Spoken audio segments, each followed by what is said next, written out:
제가 아이들과 함께 살잖아요. 요즘에 아이들 셋하고 함께 살다 보니까 우리 아이를 키우신 분들은 아마 크게 공감하실 텐데 그냥 제 머릿속에 늘 맴도는 노래가 찬양이 아니에요. 찬양이 얼마나 좋겠어요? 네, 동요가 맴돕니다. 뭐 무슨 일 하는 게 노는 게 제일 좋아 뭐 이러면서 노래가 들고, 요즘은 애들이 어린이집에서 한국을 빛낸 100명의 위인들을 계속 부르고 집에 와서 복습을 해요. 뭐 아름다운 이 땅에 금수강산에 하면서 광개토대왕 이름을 잘 모르니까 방대포대왕 막 이러고 그 계속 부릅니다. 근데 문제는 아이들이 부르는 건 괜찮은데 어느덧 그 노래가 제 머릿속에서 무한 반복되기 시작하면서 아침에 일어나서 세수를 하려고 그러면 자꾸 이 부분이 생각나는 거야. 말목자른 김유신 통일문무왕 원효대사 해골물 딱 이렇게 되는 거여서 해골물로 세수하는 것 같은 느낌이 계속 들고요. 막 아무것도 안 하다가 계속 그런 그 역사는 흐른다가 계속 제 머릿속에 반복이 돼요. 아마 아이를 키우신 분들은 이제 차차 그런 심각한 지경에 이르시게 될 텐데, 그러다 보니까 이 메시지를 준비할 때도 참고 자료들이 어떤 철학적인 책이나 이런 것이 아니고 동화 이런 게 자꾸 생각이 납니다. 아이들과 읽었던 동화라든지 만화의 내용이라든지 이런 것들이 막 머릿속에 떠오릅니다. 그 중에 하나 오늘 또 동화 얘기를 좀 해드리고 싶은데, 세상에서 가장 슬픈 동화 중에 하나가 저는 미운 오리 새끼라고 생각해요. 이제 이 어감 때문에 그런지 제가 좀 찾아보니까 이게 제목이 바뀌었더라고요. 미운 아기 오리로 바뀌었어요. 욕 같잖아요. 미운 오리 새끼. 그러니까 바뀌었습니다. 그래서 미운 아기 오리인데, 아무튼 가장 슬픈 동화예요. 왜 그런지 모르겠지만 여러분 아시죠? 이 미운 오리는 원래 뭐죠? 백조잖아요. 근데 누가 그런 장난을 쳤는지 이 백조 알이 오리 둥지에 가 있어요. 이것 자체부터 벌써 출생의 비밀이 서려 있는 아주 슬픈 이야기입니다. 뭐 백조가 백조 엄마 밑에서 커야 되는데 자기 엄마가 아닌 오리 밑에서 커야 하는 이 슬픔. 근데 그 슬픔만 있었던 게 아니죠. 이제 이 알을 깨고 나와 보니까 다른 형 동생들하고는 자기 모습이 틀린 거예요. 색깔도 틀리고 모양도 틀리고 우는 꽥꽥하는 소리도 전혀 다르고. 그러니까 여러분들 뭐 어릴 적 기억을 하시면 다른 오리들이 이 미운 아기 오리를 어떻게 하죠? 따돌리고 놀리고 같이 안 놀고 굉장히 슬퍼합니다. 그러면서 이제 여정이 출발이 되고 그 미운 아기 오리가 나중에 이제 자기가 백조라는 것을 발견하게 되는데, 제가 오늘 왜 이야기를 드리냐면 오늘 이제 정체성에 대한 이야기를 하는데, 만약에 이 동화 속에서 이 미운 아기 오리가 자기가 원래부터 백조였던 것을 알았다면 조금은 그의 인생이 그만큼 슬프지는 않지 않았을까 싶은 생각이 드는 거죠. 어떤 이유에서인지 내가 오리 둥지에 와 있지만 나는 그래도 백조야. 지금 내가 너희들과 모습은 다르고 그 이유 때문에 놀림을 받고 사랑받지 못하지만 난 괜찮아. 난 백조거든. 조금만 시간이 지나면 너희와 다른 나의 모습, 더 멋진 모습, 하늘을 멋지게 나는 모습을 곧 보게 될 거야. 괜찮아. 지금 놀려도 나는 참을 수 있어. 지금은 조금 외롭지만 나는 참을 수 있어. 나는 가족을 만날 수 있을 거야. 라는 마음을 품고 견뎌낼 수 있을 것 같았는데, 제가 아까 말씀드렸다시피 이 동화가 슬픈 이유는 이 미운 아기 오리가 동화의 마지막에 가서야 본인이 어떤 존재인지, 자신의 정체성이 무엇인지 그때 발견했기 때문에 많은 슬픔의 이야기를 겪게 된다는 것입니다. 저는 오늘 여러분들과 함께 이 정체성에 대한 이야기로 말씀을 시작하고 싶어요. 정체성을 사전에 찾아보니까 이렇게 되어 있습니다. 한글 사전인데요.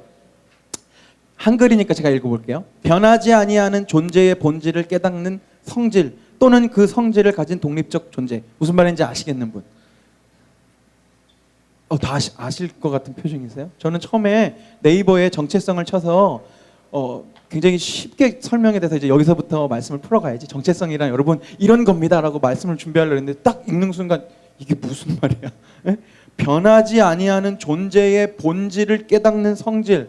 세상에 사전을 찾았더니 더 어려운 단어들이 많이 나오고 있어요. 이게 지금 우리나라의 현실인 것 같습니다. 그래서 영어로 찾아봤습니다. 영영사전에 찾았더니 이렇게 되어 있습니다. identity, 명사고요. Your identity is who you are. 너무 간단하죠? 당시 정체성이 뭐라고요? 너 누구냐는 거예요. 여기서 느낌이 확 왔습니다. 그래, 이게 정체성이죠. 딴 게 아니에요. 너 누구야? 라고 물어봤을 때, 당신 누구십니까? 라고 물어봤을 때 내가 대답할 수 있는 그것, 쟤는 저거야, 나는 이거야 라고 분명히 말할 수 있는 그 무언가가 바로 정체성이라는 겁니다. 그래서 여러분에게 질문 드리고 싶습니다. 여러분 누구입니까? 누군가 여러분에게 찾아와서 너 누구니? 라고 물었을 때, 물론 내 이름을 얘기할 수도 있고 나이를 이야기할 수, 직업도 얘기할 수 있지만 정말 내가 누구인지 말할 수 있는 그 아이덴티티가 있으십니까? 더 나아가서 여러분은 크리스천으로서 어떤 존재이고 크리스천으로서 당신은 누구입니까? 주님 안에서 내가 누구인지를 분명히 알아야 합니다. 이게 여러분 익히 잘 아시는 얘기겠지만 다시 한번 오늘 강조해서 말씀드리고 싶어요. 예를 들어 드리겠습니다. 여러분, 이 기타의 정체성은 무엇입니까? 기타가 사람은 아니지만 너 누구니라고 물었을 때 나는 기타야.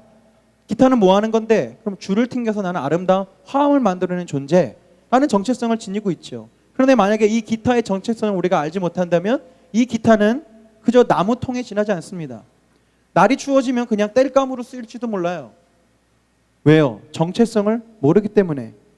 소방관의 정체성은 무엇입니까? 사고가 났을 때 사람을 구하고 불을 끄는 것이 소방관의 정체성입니다. 그런데 소방관이 사고가 나고 불이 났는데 제일 먼저 도망친다고 보십시다.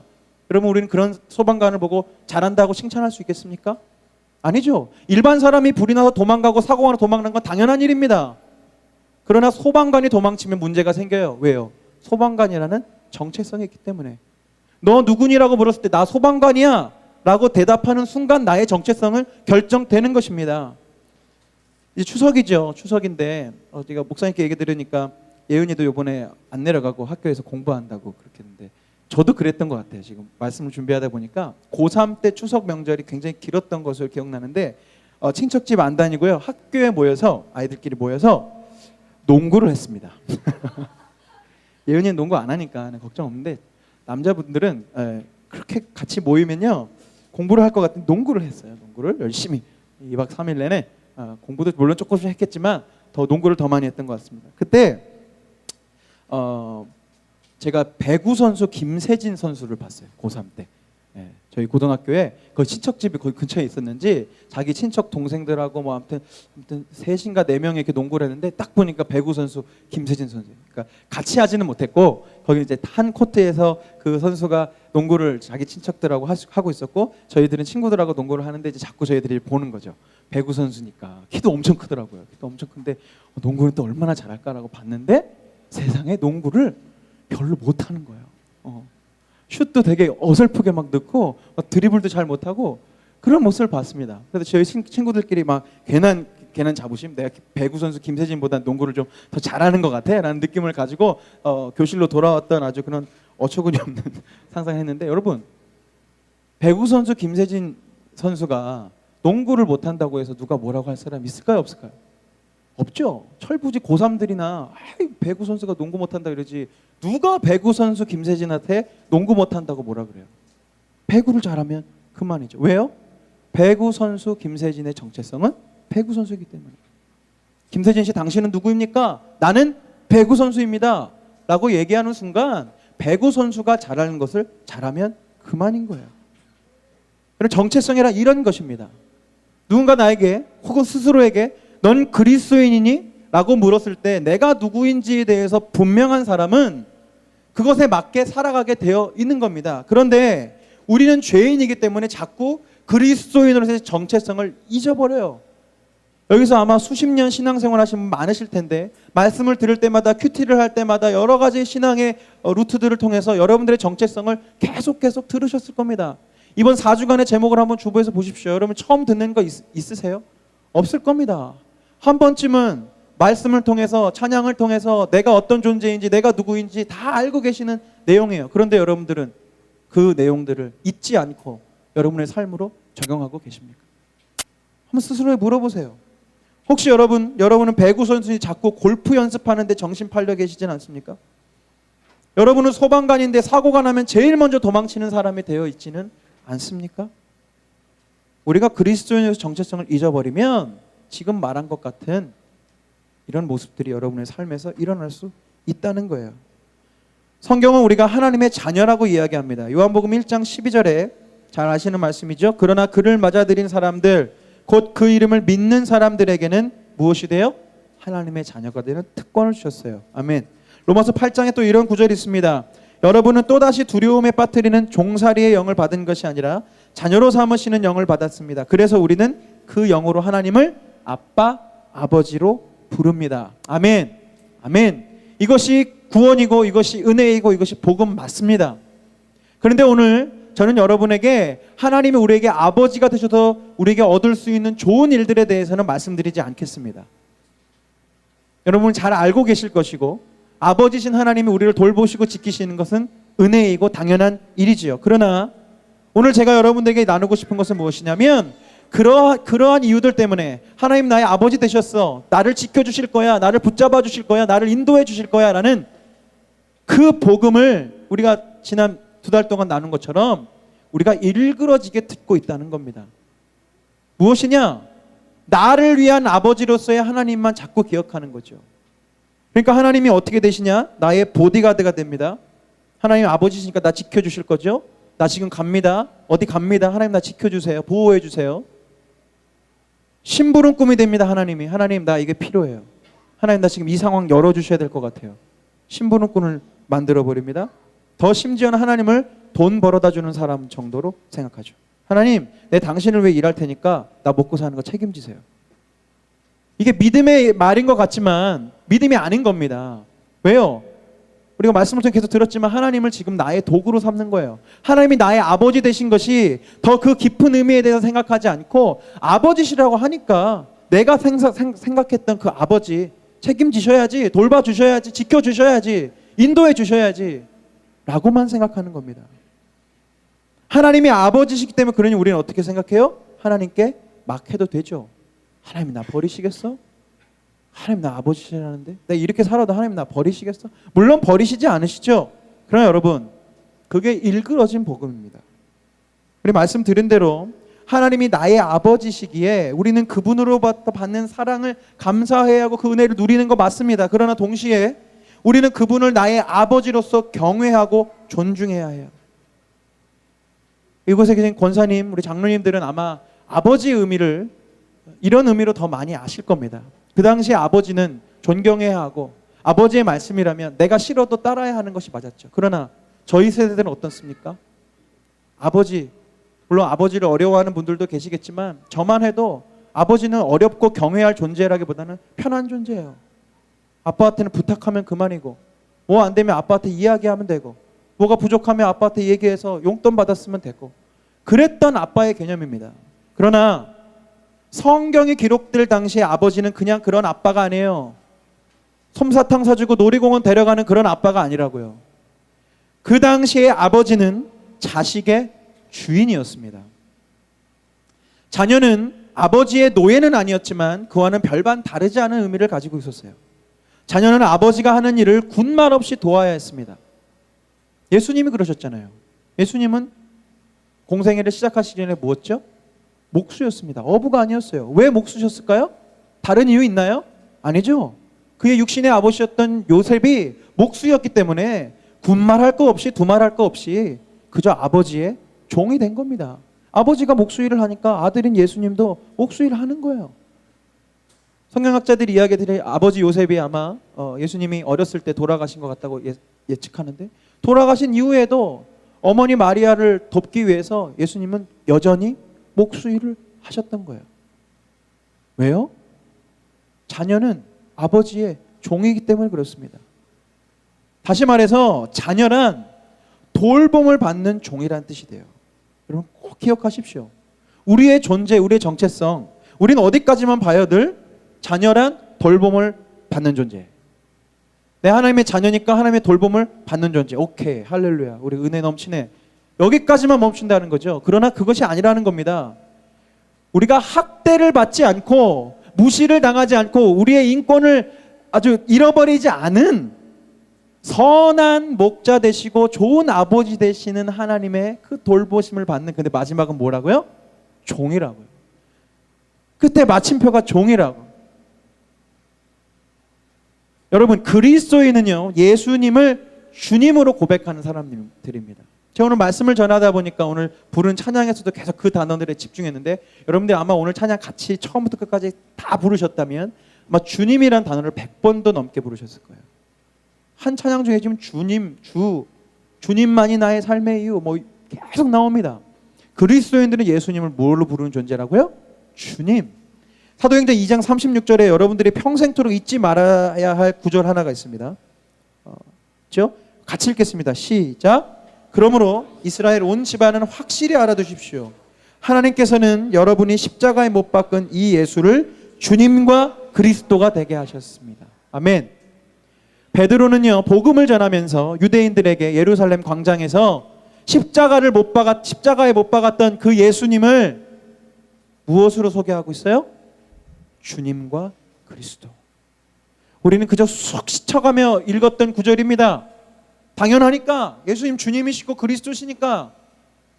그러나 지금 베드로는 유독 이것 두 가지를 구분하고 있다는 겁니다. 무슨 뜻일까요? 예수님은 우리의 주인이라는 겁니다. 주님이라는 겁니다. 유대인들의 주인은 누구였어요? 율법이었습니다.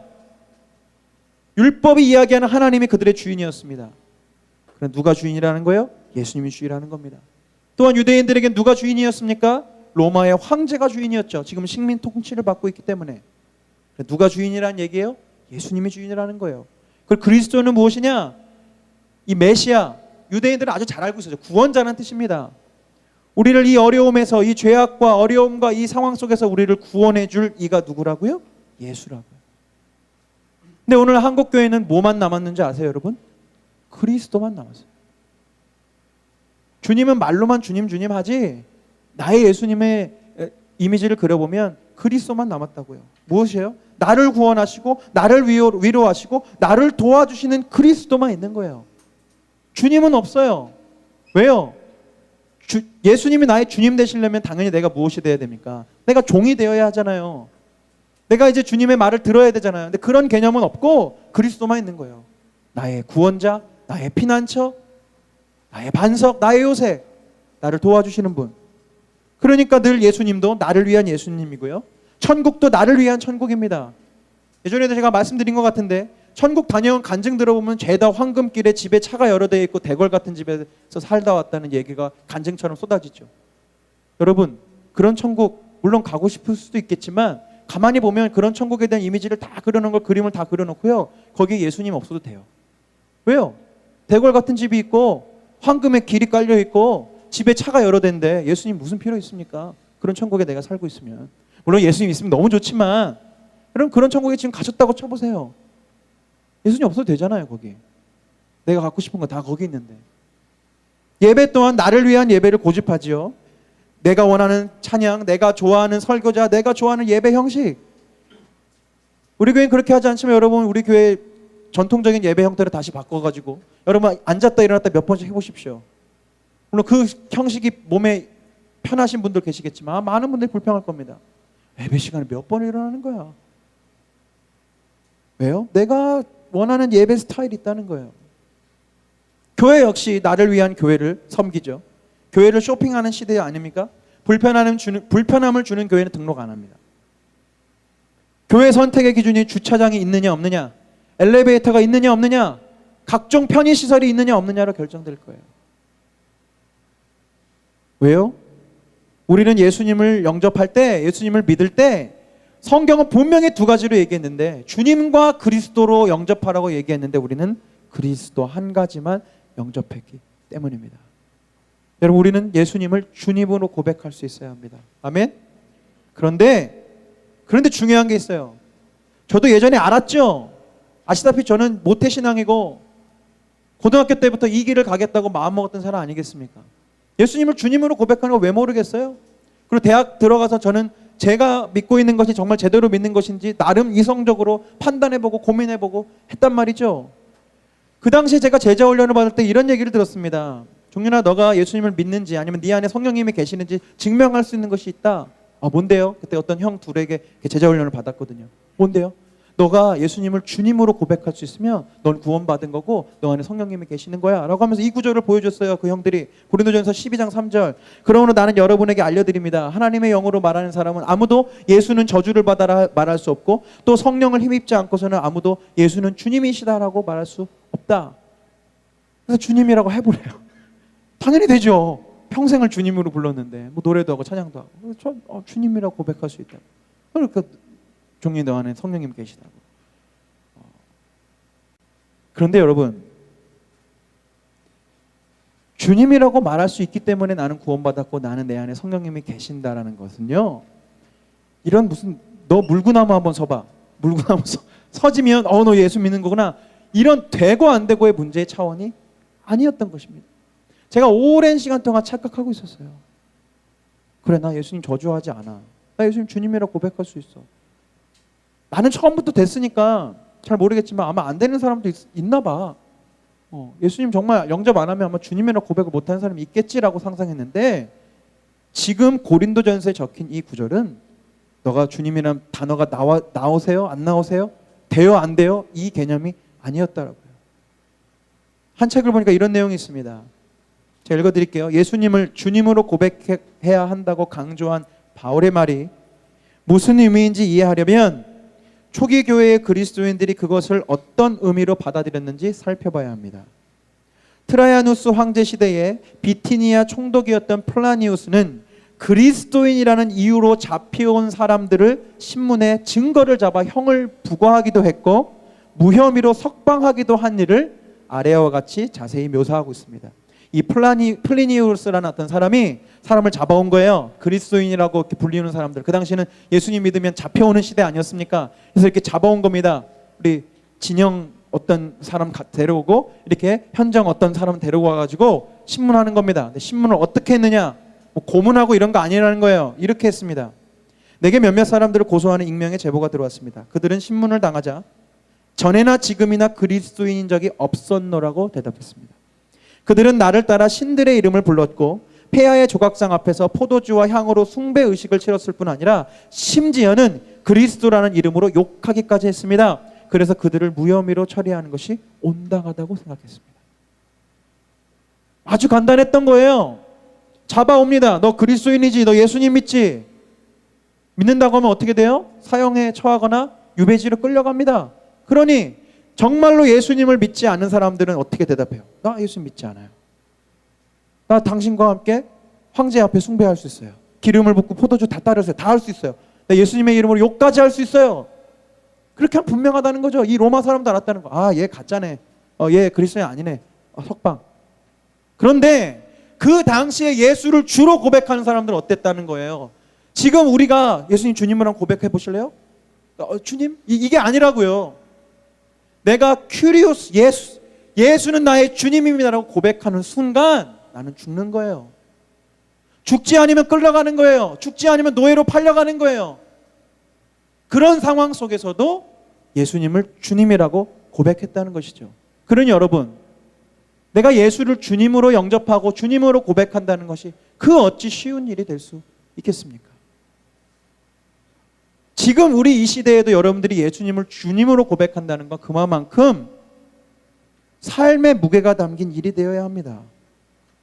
여러분이 가지고 있는 믿음에는 목숨을 걸고 예수를 주로 고백할 만한 순종의 무게가 있습니까? 한번 스스로 물어보십시오. 그저 아무도 모르는 곳에서 아무도 안 보는 곳에서 내가 주님이라고 100번 고백하는 것으로 내 믿음이 증명되는 것이 아니라고요. 나를 제자 훈련해주는 이미 믿어있는 형들 2명 앞에서 내가 예수님을 주님이라고 고백하는 것은 어떤 증명도 될 수 없다고요. 예수님을 믿지 않는 사람에게 내가 예수 믿는 것으로 나를 힘들게 하는 사람 앞에서 나의 예수님은 그래도 나의 주님이시오. 예수님이 나의 왕이시기 때문에 내가 이 행동을 지금 할 수 없고 당신들이 나에게 요구하는 그 일들 내가 할 수 없습니다 라고 고백할 수 있을 때 내 믿음이 증명되는 것입니다. 여러분, 혹시 여러분은 믿음과 순종을 별개의 것으로 생각하고 있지는 않습니까? 나 믿어요. 예수님 주님으로 믿고 그리스도를 믿어요. 믿어요. 그러나 여러분 정말 그 믿기 때문에 그 주님께 순종하고 있냐는 말이에요. 다시 말씀드리지만 오늘날에 교회 다니는 많은 교인들은 믿음만 중요하게 생각합니다. 예수를 그리스도 나의 구원자로 굳게 믿고 있으면 그것으로 충분하다고 생각해요. 여러분, 그렇지만 성경이 얘기하는 구원받는 믿음은요 반드시 순종을 요구합니다. 따로 제가 신학적으로 설명드릴 게 없어요. 구원받는 믿음이 뭐라고요? 예수를 무엇으로 모시는 거라고요? 주님. 다른 단어가 아니에요. 주님으로 모시는 거예요. 주님.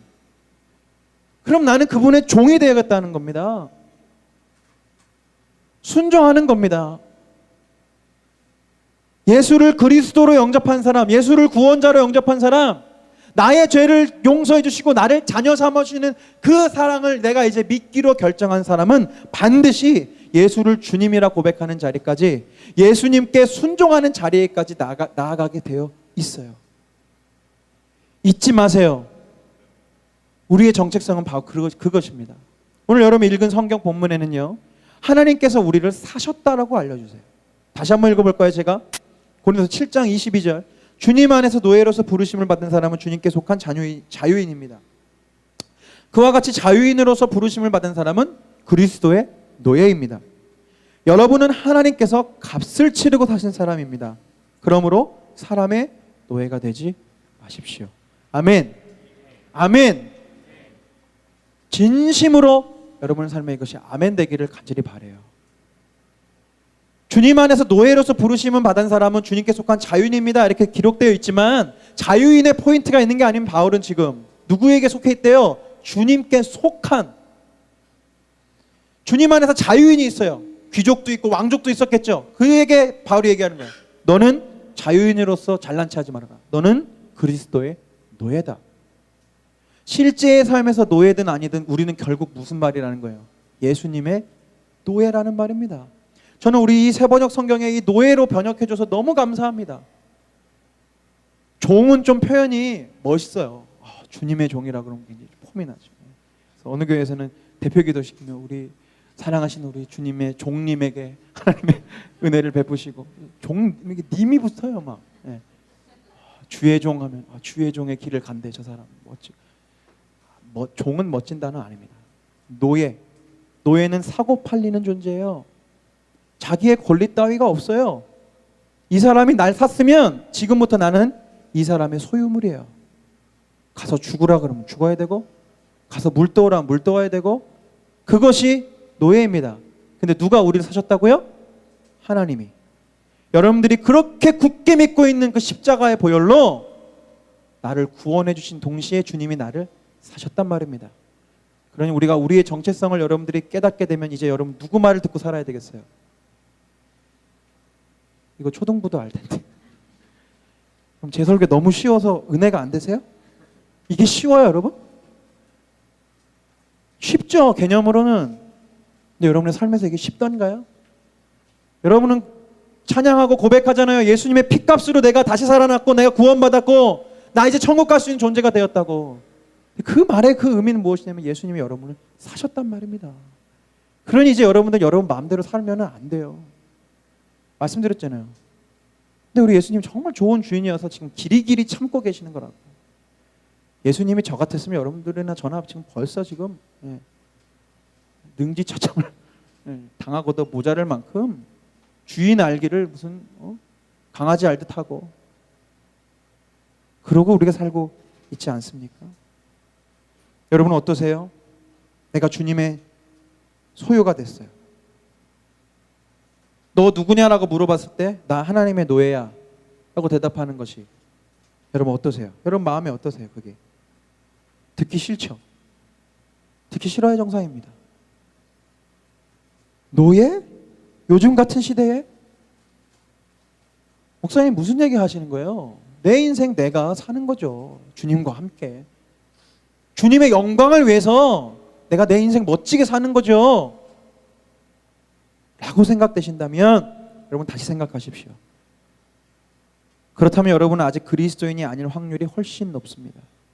예수님을 아직도 제대로 영접하지 않았을 확률이 훨씬 높고요. 스스로는 구원받았고 스스로는 괜찮은 사람이라고 생각할 수 있겠지만 실상은 구원과는 아무 상관없는 사람들이 있을 수 있어요. 이제 추석 연휴가 시작돼서 정신 없으시겠지만 이제 한 주간 동안 고민하십시오. 나 예수님의 노예인 것이 내 마음에 어떠한가? 싫지만 내가 그러해도 말씀이 그렇게 얘기하니까 내가 한번 그렇게 살아봐야지라는 마음이 들고 계시는지, 아니야 저 얘기는 틀렸어, 저 얘기는 하나님을 잘못 해석하는 거야 라고 생각하는 것인지 한번 살펴보셔야 돼요. 종은요, 노예는요 내 권리가 없는 사람입니다. 이건 제 얘기가 아니고 예수님 얘기예요. 누가복음 17장입니다. 너희 중 누구에게 밭을 갈거나 양을 치거나 하는 종이 있어 밭에서 돌아오면 그더러 곧 와 앉아서 먹으라 말할 자가 있느냐? 도리야 그더러 내 먹을 것을 준비하고 띠를 띠고 내가 먹고 마시는 동안에 수종 들고 너는 그 후에 먹고 마시라 하지 않겠느냐? 명한 대로 하였다고 종에게 감사하겠느냐? 이와 같이 너희도 명령받은 것을 다 행한 후에 이르기를 우리는 무익한 종이라 우리가 하여야 할 일을 한 것뿐이라 할지니라. 아멘. 이해되시죠? 예수님이 지금 제자들을 파송하면서 종으로 보내면서 하는 얘기예요. 지금 하나님을 믿겠다고 예수님을 따르겠다고 하는 사람들 얘기하는 거예요. 야, 하나님이 너희에게 이거 해라 저거 해라 다 시킨 후에 잘하고 돌아왔는데 너무 고마워 너무 감사해라고 할 일이 있겠냐고. 종인데 종이 그런 게 어딨어요. 시키면 당연히 하는 거죠. 당연한 것을 했는데 칭찬받는 일은 물론 요즘 시대는 우리 목사님도 얘기하셨지만 워낙 세상이 흉흉해져가지고 당연한 일을 해도 칭찬을 받는 시대가 됐지만 종이 주인에게 시킨 걸 했다고 칭찬받지는 않아요. 당연한 겁니다. 종에게는 자기 권리 그런 거 없습니다. 내가 아무리 배가 고파도 주인의 배고픔을 먼저 헤아리고 해결해 줘야 돼요.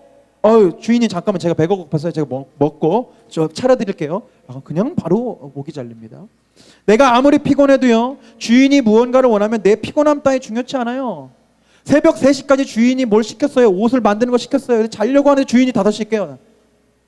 새벽 기도 가자 참으라라. 저 어제 3시에 잤는데요. 혼자 좀 몰고 가시죠 라고. 그 종이 아니죠. 친구지. 종은요 자기가 3시에 잤든 4시에 잤든 상관없어요. 주인이 가자 그러면 가는 거예요. 그런데 우리는 어떻습니까? 예수님을 믿는다고 하면서 예수님을 따른다고 하면서 제가 마지막으로 여러분에게 지금 도전하며 여러분에게 묻는 거예요. 예수님 앞에서 내 권리, 내 상태, 내 컨디션 이런 거 엄청 들먹이면서 살아요. 찬양은 수천 번 주님만이 주님만이 주님만이 고백하면서도 주님이 그래서 그래 내가 너의 고백을 보니 이제 내가 너에게 무언가 맡길 수 있겠다. 자 종려나 이제 자 얘기하는데 주님 제가 섬겨하는 거 알아요. 근데요 오늘 제가 좀 피곤해요. 내일 할게 내일. 아버지 제가 양보해야 하는 거 알죠. 근데 지금 이거 양보했다가는 제 권리 못 찾아요. 지금 이 공동체 지금 제 권리 무너지잖아요. 그럼 하나님 나에게 맡긴 일을 못 할 겁니다. 지금 일단은 제가 어떤 존재인지 이 사람들한테 보여주고 그 다음에 제가 어떤 일을 할게요. 제가 지금 양보 못해요. 이거 양보하면 큰일 나요. 하나님을 가르치죠. 이건 종이 아닙니다. 이거는 예수님을 아까 말씀드린 것처럼 우습게 하는 거예요. 성경은요 이런 가짜 종들 가짜 신앙인들 주님께서 다 토해내 버릴 것이고 바깥 어두운 곳으로 다 내쫓으신다고 말씀하셨어요. 우리가 일그러진 복음을 통해서 들었지만 여러분 예수님이 말씀하신 구원은요 결코 쉬운 길이 아닙니다. 그렇다면 예수님은 넓은 길이고 넓은 문이고 누구에게나 열려져 있는 복된 문이라고 하셨을 거예요. 그러나 우리가 얻게 될 구원의 문은 좁은 문이라고 말씀하셨어요. 마지막으로 이 한 가지 얘기를 나누고 말씀을 마치도록 하겠습니다. 제자입니까? 라는 책을 쓰신 후안 카를로스 오르티즈 목사님의 책 내용 중에 이런 장면이 있었어요. 우리는 무엇을 토해냅니까? 여러분 뭘 토해내죠? 뭘 토해내요? 소화가 되지 않은 것을 토해내죠. 소화가 됐으면 토해내지 않습니다. 무언가를 먹었는데 소화가 되지 않아요. 또 소화되지 않는 무언가를 먹었다면 그런 것들을 먹었다면 내 위장이 그것을 받아들이지 못하기 때문에 토해내게 되어 있죠. 목사님 쓰셨어요? 소화가 된 것은 다시 올라오지 않습니다. 토해진 사람들은 주 예수 그리스도에 의해 소화되지 않는 사람들입니다. 소화는 사가 없어지는 것입니다. 그러면 이렇게 쓰셨습니다. 그리스도인이 되기로 한 당신은 이제 끝장났습니다. 당신의 생애는 끝났습니다. 당신은 이제 예수로 변형되는 것입니다. 아르헨티나에는 양질의 고기가 많습니다. 이 목사님이 아르헨티나 목사님이시거든요. 한번 상상해 봅시다. 내 위에 이제 오르티즈 목사님이요. 내 위에 고기가 들어와서 소화에게 그 고기를 녹이려고 합니다. 소화에게 말하죠. 좋은 밤이야. 잘 지내지? 고기가 대꾸합니다. 아주 좋아. 무슨 일이지? 소화에게 얘기합니다. 자네를 용해시키려고 자네를 오르티즈의 몸의 한 부분으로 변형시키려고 그래. 고기가 대답해요. 안 돼. 안 돼, 안 돼. 그건 싫어. 그가 나를 씹어 먹은 것만으로 충분하지. 난 그에게 씹혔다고. 나 그에게 먹혔다고. 그것으로 충분하지 않겠어? 이제 너가 없어지라고? 안 돼. 나 위에 들어와 있지만 그래도 이제 고기로서의 마지막 자존심은 지키고 싶어. 제발 날 녹이지 말아줘. 고기로 있게 남겨줘. 이렇게 찢기고 씹혀있는 이 비참한 모습이지만 그래도 여기까지만 제발 부탁할게. 그때 소아에게 얘기하죠. 안 돼. 너는 용해되어서 녹아져서 후안 카를로스 오르티즈가 되어야 해. 고기가 대답합니다. 싫어. 진짜 싫어. 나 고기로 남아있을 거야. 이 싸움에서 고기가 이겨 소아액이 고개를 녹이지 못하면 이 고기는 위에 그대로 남아있게 되고 오르티즈 목사님은 이 고기를 토해낼 수밖에 없어요.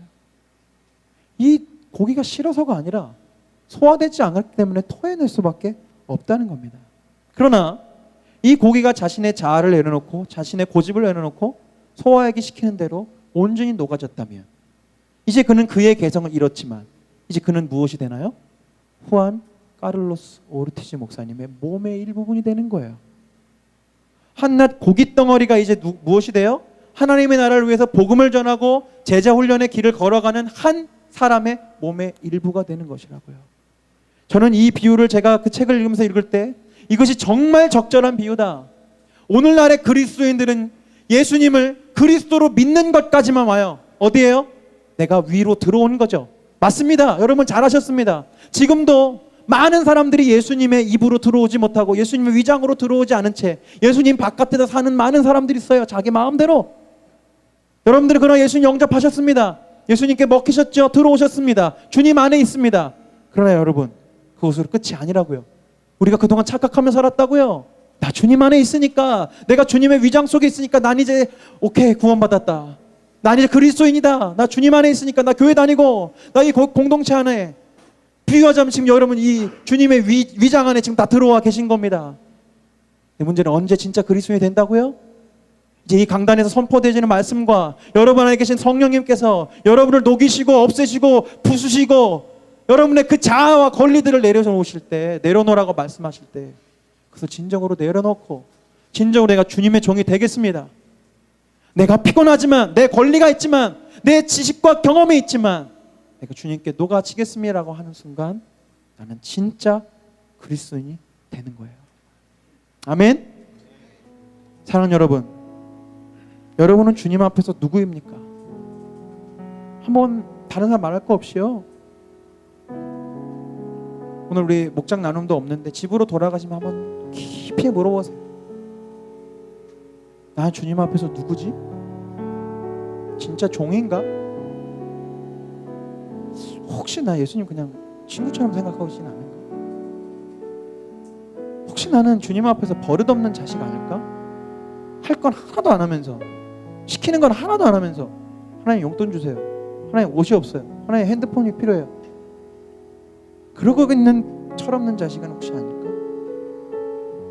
여러분, 하나님은 우리가 주님의 자녀인 동시에 당신의 피값으로 사신 당신의 것이라고, 당신의 소유라고 우리에게 말씀하세요.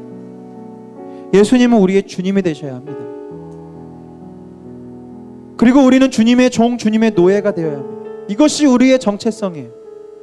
이것이 주님 앞에서 나는 누구인가에 대한 첫 번째 대답이 되어야 돼요. 예수님을 믿게 된 것만으로 만족하지 마십시오. 거기에 머무른 것은 아직 아무것도 아닙니다. 예수님을 믿었다면 이제 주인 되신 예수님께 순종하세요. 그분 안에서 녹아지셔야 합니다. 나를 위한 인생, 내 가족을 위한 인생이 아니라 나와 내 가족이 주를 위한 인생이 되도록 여러분 몸부림치셔야 돼요. 그것은 결코 쉬운 일이 아닙니다. 녹아져야 합니다. 부서져야 합니다. 찢어져야 합니다. 때론 그 하나님의 소화액이 고난으로 찾아올 수도 있고요, 외로움으로 찾아올 수도 있고요, 질병으로 찾아올 수도 있지만 그 과정 가운데서 여러분들이 온전히 녹아지기 시작할 때 하나님의 영광이 나타날 것입니다. 아멘. 믿으십시다. 비유지만, 초등학생 같은 비유지만 여러분 그 영광의 날을 기대하면서 녹아지세요. 손해보는 일 아니잖아요. 그저 200g짜리 고기로 살다가 고기로 끝나시면 여러분 무슨 인생의 낙이 있어요. 그럼 이제 여러분이 예수 그리스도의 몸의 일부분이 될 수 있다. 다음 주에 여러분 말씀드리겠지만 우린 주님의 손과 발이 될 수 있어요. 근데 여러분은 왜 여러분의 인생을 살려고? 말씀을 준비하면서 찬양 한 가지가 생각이 났습니다. 아마 익숙치 않으실 찬양인데 아마 우리 주보에도 있고요. 오늘 제가 여러분에게 나눌 말씀을 잘 정리한 찬양인 것 같아서 우리가 주님의 살과 피를 나누기 전에 정말 내가 그 살과 피를 나눌 온전한 존재로서 내 마음을 좀 준비했으면 좋겠습니다. 찬양하겠습니다.